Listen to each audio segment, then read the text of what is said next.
함께 말씀 보겠습니다. 오늘 말씀은 사무엘하 17장 15절에서 29절까지의 말씀입니다.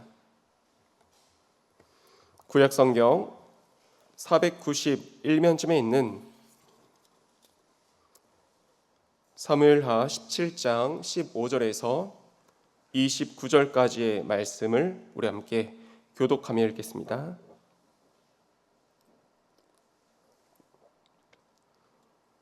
다 같이 하셨다면 제가 먼저 읽겠습니다. 이에 후세가 사독과 아비아달 두 제사장에게 이르되 아히도벨이 압살롬과 이스라엘 장로들에게 이러이러하게 계략을 세웠고 나도 이러이러하게 계략을 세웠으니 이제 너희는 빨리 사람을 보내 다윗에게 전하기를 오늘 밤에 광야 나루터에서 자지 말고 아무쪼록 건너가소서 하라. 혹시 왕과 그를 따르는 모든 백성이 몰살까 하노라 하니라. 그때 요나단과 아히마아스가 사람이 볼까 두려워하여 감히 성에 들어가지 못하고 에노로겔 가에 머물고 어떤 여종은 그들에게 나와서 말하고 그들은 가서 다윗 왕에게 알리더니 한 청년이 그들을 보고 압살롬에게 알린지라. 그 두 사람이 빨리 달려서 바울이 어떤 사람의 집으로 들어가서 그의 뜰에 있는 우물 속으로 내리고 그집 여인이 덮을 것을 가져다가 우물 아기를 덮고 찌은 곡식을 그 위에 널매 전혀 알지 못하더라. 압살롬의 종들이 그 집에 와서 여인에게 묻되 아히마아스와 요나단이 어디 있느냐 하니 여인이 그들에게 이르되 그들이 시내를 건너가더라 하니 그들이 찾아도 만나지 못하고 예루살렘으로 돌아 그들이 간 후에 두 사람이 우물에서 올라와서 다윗 왕에게 가서 다윗 왕에게 말하여 이르되 당신들은 일어나 빨리 물을 건너가소서. 아히도벨이 당신들을 해하려고 이러이러하게 계략을 세웠나이다. 다윗이 일어나 모든 백성과 함께 요단을 건널세 새벽까지 한 사람도 요단을 건너지 못한 자가 아히도벨이 자기 계략이 시행되지 못함을 보고 나귀의 안장을 지우고 일어나 고향으로 돌아가 자기 집에 이르러 집을 정리하고 스스로 목매어 죽음에 그의 조상의 묘에 장사되니라. 이에 다윗은 마하나임에 이르고 압살롬은 모든 이스라엘 사람과 함께 요단을 압살롬이 아마사로 요압을 대신하여 군 지휘관으로 삼으니라. 아마사는 이스라엘 사람 이드라라 하는 자의 아들이라. 이드라가 나하스의 딸 아비갈과 동침하여 그를 낳았으며 아비갈은 요압의 어머니 스르야의 동생이더라. 이에 이스라엘 무리와 압살롬이 길르앗 땅에 진 다윗이 마하나임에 이르렀을 때에 암몬 족속에게 속한 라파 사람 나하스의 아들 소비와 로데발 사람 암미엘의 아들 마길과 노글림 사람 길르앗 사람 바르실레가 침상과 대야와 질그릇과 밀과 보리와 밀가루와 볶은 곡식과 콩과 팥과 볶은 함께 읽겠습니다. 꿀과 버터와 양과 치즈를 가져다가 다윗과 그와 함께한 백성에게 먹게 하였으니 이는 그들 생각에 백성이 들에서 시장하고 고나고 목마르겠다 함이더라. 아멘. 이 시간 끊어지지 않는 끈이란 제목을 가지고 우리 함께 말씀을 나누도록 하겠습니다. 오늘 본문 말씀에는 이런 질문이 하나 흐르고 있습니다. 우리 하나님은 어떻게 일하실까? 우리 삶 가운데 우리 살아계신 하나님을 과연 어떻게 일하시는가? 이런 질문을 한 가지 이제 하게 합니다. 우리는 흔히 이렇게 생각을 합니다. 하나님은 전능하시고 창조주 하나님이시니까 내 삶 가운데 우리들의 삶 가운데 역사하시고 일하실 때면 뭔가 특별하게 뭔가 전능의 그 방법 가운데 일하실 것이다 라고 기대하기도 하고 그렇게 생각하기도 합니다. 그런데 물론 하나님은 그렇게 일하는 분이기도 합니다. 이스라엘 백성들을 살리기 위해서 홍해를 가르시는 분, 또 그 백성을 목마름 가운데서 살리시기 위해 광야에 강을 내시는 분, 이렇게 전능의 일로 일하시는 분 또한 우리 하나님 맞습니다. 그런데 하나님의 일은 여기서 끝나지 않습니다. 우리 하나님은 어떻게도 일하시느냐? 작은 손길을 통해서도, 보이지 않는 곳에서 숨죽여 사는 한 사람을 통해서도 살리시고 당신의 일을 이뤄 나가시고 또 내 삶 가운데 역사하시는 분, 일하시는 분, 그분이 우리 하나님이시라는 것입니다. 오늘 말씀 가운데서 다윗을 살리기 위해서 우리 하나님은 어떻게 일하시는지, 이름도 없는 사람들의 그런 작은 손길을 통해서 그 손길이 끊어지지 않게 하여 주심으로 다윗을 살리시는 그런 전능하신 하나님의 그 모습 또한 오늘 등장하게 되고, 그 하나님을 함께 고백하며 나누는 이 시간 되었으면 좋겠습니다. 그래서 설교의 제목이 그렇습니다. 끊어지지 않는 끈이라고요. 한 사람을 살리기 위해서 내 인생을 하나님께서 이끌어 나가시기 위해 하나님께서 얼마나 적재적소에 사람들을 세워나가시고 그들을 통해서 그 끈이 끊어지지 아니하고 이어지게 하시는지 오늘 말씀을 통해 보길 원합니다. 먼저 오늘 말씀의 내용을 함께 살펴보겠습니다. 다윗은 지금 인생에서 가장 어둡고 깊은 그런 순간을 지나고 있습니다. 사울로부터 쫓겼던 그 시간들이 있었습니다. 그 시간이 약 10여 년의 시간이라 하죠. 그 시간을 다 지나고 나서 이제 왕궁으로 입성하여 이제 조금 되어진 삶을 사는가 싶더니 그 가운데서 죄가 발생했습니다. 또 그로 인해서 지금 이 순간에 이르게 되었습니다. 자신이 낳은 아들 중에서 가장 완벽하다 칭하는 그런 아들이 있었습니다. 머리부터 발끝까지 흠이 없었던 아들, 그래서 사랑할 수밖에 없었던 아들 압살롬이었죠. 근데 그 아들 압살롬에게 지금 반역을 당한 것입니다. 왕자를 빼앗겼습니다. 그래서 다윗이 어떻게 합니까? 수도 예루살렘을 버리고 맨발로 울면서 도망치는 신세가 되었습니다. 인간적으로 보면은 이미 모든 것이 끝난 그런 상황입니다. 다윗 스스로 보기에도 이제는 모든 것이 포기될 수밖에 없는 그런 순간과 상황을 맞이한 사람이 바로 이 다윗입니다. 이 말씀을 읽고 있는 우리들조차도 정말 다윗을 감싸고 있는 이 문제, 이 상황들이 사방으로 가로막혀 있지 않습니까? 다윗이 어떻게 이 상황을 벗어날 수 있을지 읽는 우리조차도 이렇게 가늠하게 되는데, 다윗, 그 순간 가운데 있었던 다윗 스스로는 어떻게 생각을 했겠습니까? 정말 사방이 막혀 있었던 상황, 순간에 처한 사람이 이 다윗이었습니다. 그런데 모든 것이 끝났을 것 같은 그 상황 속에서 우리 하나님은 일하기 시작하십니다. 어떻게 일하시냐면 서론에서 말씀드렸던 것처럼 곳곳에 세우신 그 사람들을 통해, 이름 없는 그 사람들을 통해 하나님께서 일하시고 결국에 다윗을 살리시는 것을 우리가 보게 됩니다. 오늘 본문의 15절과 16절의 말씀을 보면 그 시작을 하고 있습니다. 압살롬의 작전 회의에 들어가 있던 다윗의 친구였던 후세가 이 회의 내용을 빼내게 됩니다. 그리고 제사장들을 통해서 다윗에게 그 긴급 전가를 보내게 됩니다. 그 내용이 무엇입니까? 오늘 밤에 광야 나루터에서 자지 말고 그 강을 건너가라 라고 하는 것 아니었습니까? 무슨 말입니까? 오늘 밤에 자면 죽는다, 빨리 건너가라, 이 한마디였습니다. 그런데 이 한마디가, 다윗을 살리는 이 한마디가 어떻게 다윗에게 전달되는지 이 과정을 우리가 한번 보았으면 좋겠습니다. 여기에 오늘 말씀의 핵심이 있습니다.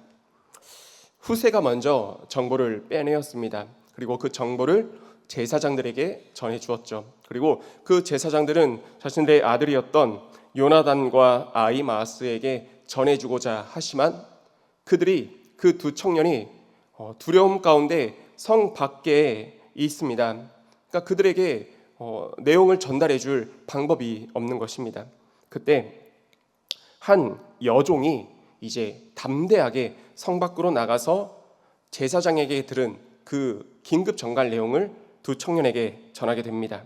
그런데 이 상황 가운데서 갑자기 또 일이 틀어지게 됩니다. 이 모습을 누군가 보고 있었던 겁니다. 그래서 이 상황들에 대해서 압살롬에게 이릅니다. 이제 이 압살롬은 군대를 이제 모아서 두 청년을 추격하기 시작합니다. 이제 쫓기는 두 청년은 바후림이라고 하는 동네 어떤 사람의 집으로 뛰어들어가게 됩니다. 근데 이제 그 집 마당에 우물이 있었고 그 우물 속으로 들어가게 되죠. 그리고 나서 어떻게 합니까? 그 집의 한 여인이 우물을 덮습니다. 그 위에 곡식단들을 쫙 펼쳐 놓습니다. 그러니까 감쪽같이 위장을 한 것입니다. 그로 말미암아 이 두 청년이 이제 그 추격을 따돌리게 되고 살아나와서 다윗에게 내용을 전달하게 되고 다윗과 그의 사람들은 무사히 그 길을 건너가 다 살게 됩니다. 우리 성도님들, 지금 다윗의 생명줄이라 표현하겠습니다. 이 릴레이와 같은 이런 상황, 이 생명끈 이 가운데서 누가 등장합니까? 없어서는 안 되는 그 사람들이 누구였습니까? 그 생명줄이, 그 끈이 끊어지지 아니하도록 중간중간 누가 일하였습니까? 처음에는 한 여종이 나타났습니다. 그리고 두 번째는 어느 한 여인이 나타났습니다. 한 여종과 한 여인이었습니다. 여종이 목숨을 걸지 않았으면 이 내용을 두 청년에게, 제사장에게서 이 두 청년에게 전달할 수 없었을 것입니다. 더군다나 그 상황이 발각되었다고 하잖아요. 정말 목숨을 걸었던 이 상황이었습니다. 그리고 두 청년을 집 우물에 숨겨주었던 이 여인 또한 어떻습니까? 이 집으로 압살롬의 군대가 들어왔습니다. 묻습니다. 그 두 청년을 보지 못했느냐고. 근데 이 여인이 어떻게 대답합니까? 사실대로 얘기하는 게 아니라 어디 건너갔다라고 이렇게 잘 이야기를 또 합니다. 그로 말미암아 이 두 청년이 살게 되었는데, 이 여인이 그 자리에서 사실을 말했더라면 이 여인은 살았을 것입니다. 하지만 이 여인이 이 순간에는 거짓말이긴 하지만은 사람을 살리는 이 말을 함으로써 여인은 죽을 그런 위기 가운데 봉착하게 되었습니다. 하지만 그로 말미암아 다윗과 그의 군사들을, 그의 하나님의 백성들을 살릴 수 있게 되었습니다. 사랑하는 우리 성도님들, 핵심은 이것입니다. 이 릴레이에서 단 한 고리만 끊어져도 다윗은 죽게 되었을 것입니다. 후세에게서 제사장에게로 이렇게 쭉 내려오는 가운데 어느 한 사람만 없었어도, 어느 한 사람만 그 고리를, 그 손을 놓았어도 전체가 와르르 무너지게 되었을 것입니다. 그런데 끊어지지 않았습니다. 왜냐하면 보이지 않는 하나님의 그 손이 이 끈을 처음부터 끝까지, 이 생명줄을 하나님께서 붙들고 계셨기 때문에 그렇습니다. 하나님 나라에는 크고 작은 사람이 없습니다. 잘나고 못난 사람이 없습니다. 우리 하나님 나라에는 하나님 시선에서 바라봤을 때는 누구라도 사랑스럽고 어여쁘며 다 크고 존귀한 자입니다. 여기 나오는 두 여인, 이 여종과 여인, 이름도 나오지 않습니다. 누구도 알아주지 않는 사람들이었습니다. 하지만 그들은 그 있는 그 자리 가운데서 충성과 헌신과 최선을 다했습니다. 그 자리를 지켜나갔습니다. 그랬더니 하나님이 이들을 사용하셔서 다윗을 살리시고 다윗이 살았다는 말씀은 무엇입니까? 하나님의 백성이 살았다는 것이고 예수 그리스도의 그 족보가 끊어지지 않았다는 것입니다. 우리 성도님들 가운데서 내가 뭘 할 수 있을까? 나처럼 부족하고 연약한 자가 내가 할 수 있는 일이 무엇일까? 혹시나 스스로에 대해서 낮게 여기고 또 자책과 또 절망 가운데 계시는 우리 성도님들 계십니까? 오늘 이 말씀을 붙잡았으면 좋겠습니다. 하나님 보시기에는 다 필요로 되고 다 사랑스러운 자들입니다.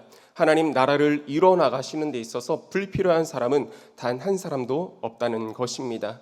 그러기에 우리 성도님들 계신, 허락하신 그 모든 자리들 가운데서 또 열심과 충성으로 살아가시는 가운데 때가 되는 그때 하나님 손에 붙들려 귀하게 존귀하게 쓰임받는 우리 성도님들 다 되시기를 소망하며 축복합니다. 또 하나님의 일하심은 언제나 사람을 살리시고 세워가시는 그 일들입니다. 우리 성도님들이 그렇게 쓰임받는 인생 되었으면 좋겠습니다. 남을 살리는 데 있어서, 하나님 나라를 세워가는 데 있어서 그렇게 귀하게 쓰임받게 되시는 우리 성도님들 한 분 한 분의 존귀한 그 모든 삶들 다 되시기를 소망하며 축복합니다. 그리고 다윗의 내가 입장에 있을 때 하나님은 나를 포기치 않으십니다. 사방이 가로막혀 어느 한 곳으로도 빠져나갈 구멍이 없다 생각했을 그때에도 하나님은 일하는 분이십니다. 예상치 못한 곳에서 예상치 못한 사람을 통해 일하시는 분, 그 끈을 이어가시는 분 또한 우리 하나님 아버지인 줄 믿습니다. 다윗과 같은 꽉 막히고 닫혀있는 상황 가운데 계시는 우리 성도님 계십니까? 도대체 내게 닥쳐진 이 문제를 어떻게 해결할 수 있을지, 어떻게 벗어날 수 있을지 가늠치 못하는 그런 상황 가운데 계시는 우리 성도님들 계십니까? 오늘 이 말씀을 붙잡고 기도합시다. 하나님, 내게도 이 여종과 같은, 이 여인과 같은 하나님의 사람들을 곳곳마다 불러일으켜 세워 주옵소서. 그로 말미암아 하나님의 놓치지 않는 그 손길에 의해 내 인생줄, 내 생명줄이 끊어지지 아니하고 이 문제와 환난 가운데서 벗어나고 이겨낼 수 있는 그런 은혜가 이루어질 수 있도록 그렇게 기도할 수 있는 성도님들 되었으면 좋겠습니다. 저는 참 이 예화를 참 좋아합니다. 그리고 참 붙잡는 예화이기도 합니다. 김동호 목사님이 계십니다. 김동호 목사님께 어느 한 후배가 이렇게 찾아와서 상담을 하였다고 합니다. 그 후배는 어떤 후배였냐? 잘난 후배였습니다. 많이 배웠습니다. 외국 가서 유학도 하고 또 박사 이런 학위까지 받은 사람이었습니다. 그 스스로 생각하기에도 잘났으니까, 많이 공부했으니까 공부를 마치고 한국에 들어가면 교수 자리가 되었든 아니면 어느 대형 교회가 되었든 어디서도 자신을 불러줄 것이라 생각을 했습니다. 그런데 정작 한국에 들어오니까 어느 곳에서도 자신을 불러주는 데가 없다는 겁니다. 손을 내밀어주는 데가 없다고 하는 겁니다. 좌절했습니다. 낙심했습니다. 그 마음을 안고 김동호 목사님을 찾아갔습니다.